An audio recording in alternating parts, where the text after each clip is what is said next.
Alhamdulillah hamdan yuwafi ni'amahu wa yukafi'u mazidah. Ashhadu an la ilaha illallah wahdahu la syarika lah, wa ashhadu anna Muhammadan abduhu wa rasuluhu la nabiyya ba'dah.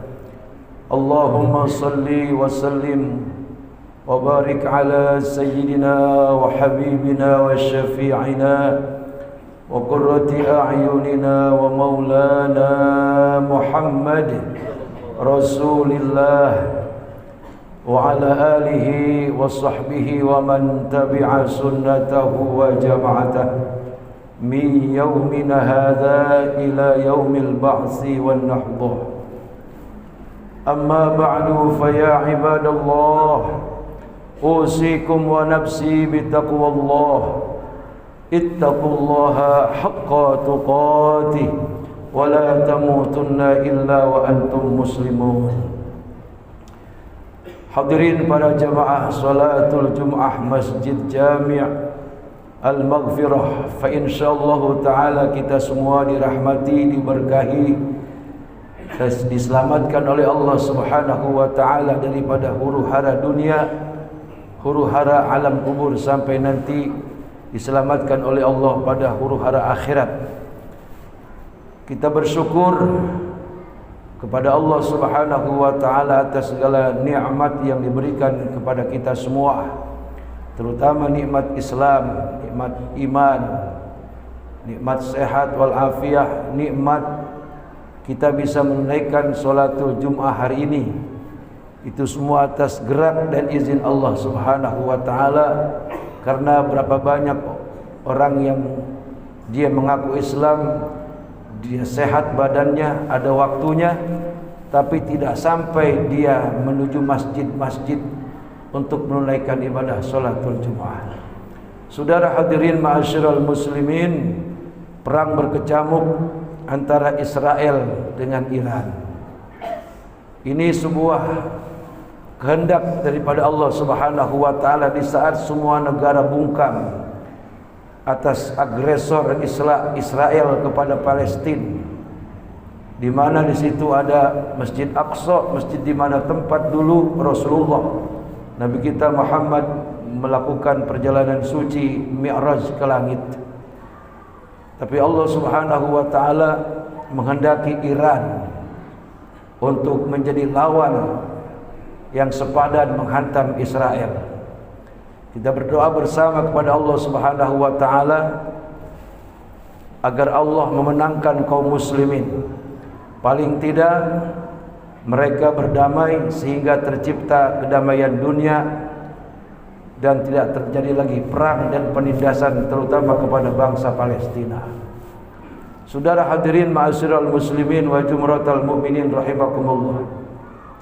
Ketika perang di Timur Tengah, imbas rasa takutnya sampai ke negeri kita, sehingga Nabi menyarankan apabila di mana rasa takut menyelimuti dirimu, keluargamu, bangsamu dan negaramu, maka lakukanlah kunut nazilah sebagai permohonan perlindungan kepada Allah Subhanahu wa taala.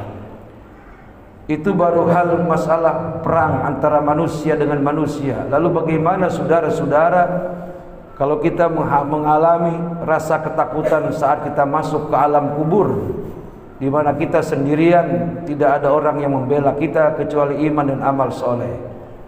Terus lalu bagaimana kalau peristiwa kiamat yang itu lebih dahsyat daripada perang Iran dan Israel, lebih dahsyat daripada perang dunia ketiga. Dari rasa takut demi rasa takut itu semua adalah ayatun min ayatillah, ketetapan Allah Subhanahu wa taala. Tapi Allah juga saudara memberikan solusi daripada penghilang atas rasa takut itu semua, agar hati ini tenang bahwa di sisi lain rasa ketakutan manusia, bahwa ada Allah yang maha melindungi. Ala bi zikrillahi tatmainnul qulub. Inilah yang dikatakan Allah Subhanahu wa taala sebagai solusi daripada rasa ketakutan kita. Ingatlah hai hambaku, ketahuilah dengan banyak engkau mengingat kepada diriku, banyak berzikir menyebut nama Allah, maka akan hilang rasa takutmu dan menjadi tentram dan tenang hatimu. Saudara hadirin ma'asyiral muslimin wa jumratal mukminin, rasa ketakutan yang maha dahsyat adalah yang harus kita jaga dalam diri kita, bahwa semua kita akan mati. Dan sampai hari ini belum ada yang bisa memprediksi kita semua apakah nanti kematian kita su'ul khatimah ataukah husnul khatimah. Ini yang kita ngeri, saudara-saudara. Oleh karenanya di era akhir zaman banyak orang yang melupakan zikir kepada Allah.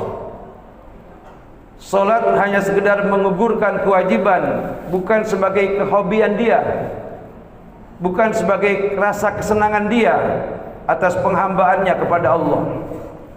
Coba ketika mereka mengikuti hawa nafsunya, menyalurkan kehobiannya, mancing misalnya, permainan-permainan yang lain-lainnya, mereka begitu sangat bahagianya untuk melakukan itu. Tapi ketika dipanggil untuk melakukan sholat dan semata-mata itu sebagai perwujudan bukti tanda kebaktian mutlak seorang hamba, mereka seakan merasa terbebani. Sesudah itu ketika imam mengucapkan assalamualaikum warahmatullahi ke kanan, assalamualaikum warahmatullahi ke kiri, bagaikan bendungan yang jebol daripada tanggulnya, bubar semuanya. Tak satu pun yang mau mengingat Allah Subhanahu wa taala. Pantas kita dihigapi terus menerus rasa cemas dan cemas, rasa takut dan takut susah, takut akan penyakit melanda diri kita, dan berbagai macam rasa takut karena kita sendiri yang menciptakan rasa takut atas pemberitahuan Allah bahwa yang dapat menghilangkan rasa takut adalah zikir kepada Allah. Tapi sayang kita tidak percaya, saudara-saudara. Ini yang harus kita insafi dan kita sadari, bahwa Allah Subhanahu wa taala maha mulia, akan memuliakan orang-orang yang mengagungkan dirinya. Allah Subhanahu wa taala maha pengasih, maha penyayang, akan mengasihi dan menyayangi orang-orang yang selalu ada bersamanya. Saudara, coba mulai hari ini dan seterusnya, sesudah imam mengucapkan assalamualaikum ke kanan, assalamualaikum ke kiri, kita jangan Allahumma lantas jalan, tapi bacalah zikir beberapa saat. Apalagi kita iringi sesudah salam dengan membaca Fatihah sebanyak 7 kali, Al-Ikhlas sebanyak 7 kali, Al-Falaq dan An-Nas masing-masing 7 kali. Betapa tenangnya diri ini, dan itu ganjarannya adalah dosa-dosa kita masa lalu dan yang sekarang diampuni Allah Subhanahu wa taala. Bahkan itu bisa menjadi jaminan sebagai amalan panjang umur agar Allah pertemukan lagi kita di Jumat berikutnya. Inilah saudara-saudara hadirin ma'asyiral muslimin wa jumratal mukminin rahimakumullah. Jangan sampai kekhawatiran kita yang berlebihan sehingga menjauhkan kita kepada Allah Subhanahu wa taala. Itu hal yang keliru. Justru semakin takut dengan huru-hara keduniaan, kita semakin banyak mendekatkan yang memiliki daripada dunia, mendekatkan diri kepada yang memiliki dunia, yang menguasai dunia. Bukan Amerika, bukan Israel, tapi Allah Rabbul Alamin, Tuhan penguasa alam semesta. Jadi saudara-saudara hadirin ma'asyiral muslimin wa jumratal mukminin rahimakumullah, dengan senantiasa kita berzikir kepada Allah, Allah akan memberikan ketenangan kepada kita. Allah akan memberikan perlindungan daripada rasa takut kita. Allah akan memberikan kecukupan atas rizki yang kita inginkan, yang kita harapkan, dan Allah akan menjadikan keluarga kita sakinah, mawaddah, warahmah, putra-putri kita soleh dan solehah. Singsingkan waktu sesaat untuk mengingat Allah Subhanahu wa taala. Jangan solat kita jadikan zikir sebagai utama. Memang ini solat adalah dalam rangka mengingat Allah, tapi ingat saudara-saudara, solat yang 5 waktu itu adalah bagian wujud syukur kita kepada Allah Subhanahu wa taala. Ketika waktu Jumat kita masih hidup, kita bersyukur kita salat Jumat di waktu Jumat. Ketika asar kita salat, tanda wujud syukur kita masih hidup di waktu asar. Selanjutnya di waktu maghrib, selanjutnya di waktu isya. Ketika kita kemudian diwajibkan salat subuh, tanda syukur pula kita kepada Allah. Pada saat kita tidur, tidak dimatikan, tidak ditidurkan untuk selama-lamanya. Kita dibangunkan untuk menunaikan ibadah salat subuh. Sebagai wujud syukur, tanda terima kasih atas nikmat yang begitu banyak diberikan Allah Subhanahu wa taala. Selanjutnya untuk menopang kehidupan kita, rizki, kesehatan, keamanan, kenyamanan, keselamatan di alam dunia, keselamatan di alam kubur, keselamatan di alam akhirat, tidak lain dan tidak bukan zikir sebagai tambahannya, sebagai pengingat Allah untuk memberikan ketenangan dalam jiwa kita. Banyak zikir-zikir yang diajarkan oleh para ulama, membaca sholawat, membaca istighfar, bertadarus Quran, atau mengamalkan surah-surah pendek, Al-Ikhlas dan seterusnya. Kalau hal ini saudara-saudara lakukan, insya Allah, ketenangan akan kita dapat. Segala harapan yang tidak mungkin akan menjadi pasti atas karunia Allah Subhanahu wa taala.